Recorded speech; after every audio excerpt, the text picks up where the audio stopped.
Slayers Club Live with Hugo Martin and Joshua Boyle finally returned this week after a brief hiatus, and with it has come even more exciting news regarding future updates and DLC for Doom: The Dark Ages. Today we'll also be discussing another major Doom crossover that was just announced, the reveal of a limited edition wearable Slayer helmet replica, and a new version of Doom Eternal. To briefly recap some of the recently released information that a lot of you may have missed, it's been stated by game director Hugo Martin that the expansion's new hub area will have an exploration element that allows it to unfold in unexpected ways as you progress. Some of the exploration found both in and out of the hub will be tied to the Slayer's new tool, which is most likely a spear as it's the most popular guess, and Hugo mentioned that a lot of players have already figured out what it is. The DLC's narrative will seemingly touch on Maker politics and show how the Con Maker feels about the ongoing battle against Hell, with Hugo confirming that the events surrounding Bishop Creed will be briefly mentioned towards the start of the expansion.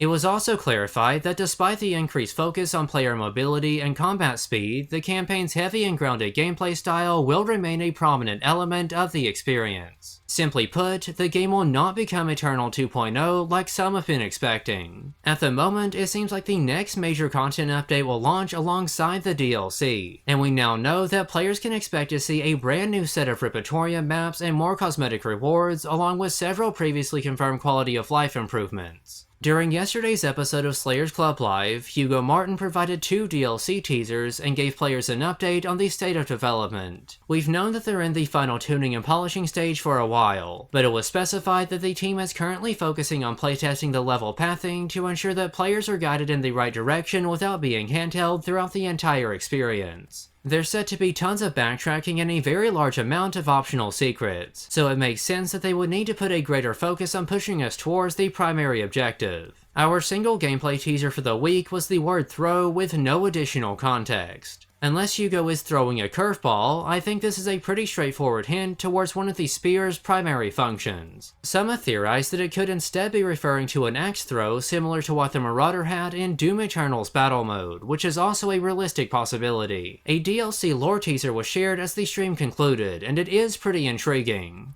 The lore nugget, we already got the gameplay nugget, the word was throw. That's right. And the lore nugget is Valen's dagger from Doom Eternal, the one that he throws the Slayer, that the Slayer eventually sticks in the heart of the Icon of Sin. Spoilers for Doom Eternal. Yeah.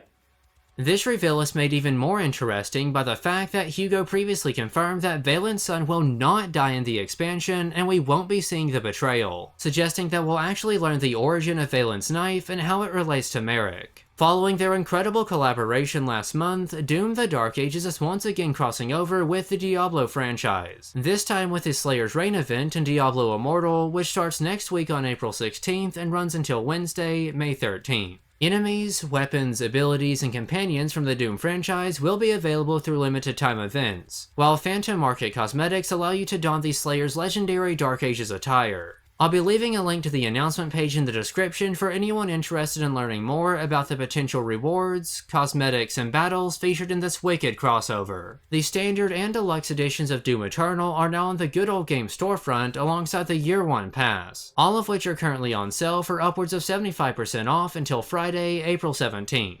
A Bethesda.net account is not required for users who play offline, and the standard campaign is free of DRM, so anyone worried about those functions can now enjoy Doom Eternal after more than 6 years of waiting. If you missed your chance to grab the original Dark Ages Slayer helmet before it sold out, you're in luck, because the limited edition Divinity variant is now available for pre-order for $185 US. The fully wearable replica includes functioning yellow LED lights and a bonus Wravestone prop, which does include a stand. A link will of course be left in the description for those who wish to secure their helmet before orders begin shipping out in May of this year. Game director Hugo Martin recently shared more information on what we can expect from the Dark Ages campaign DLC. Click on the video that's on screen now to learn more. Thank you all so much for watching today's video, I hope you enjoyed it. That's pretty much all that I have for now, though. Until next time.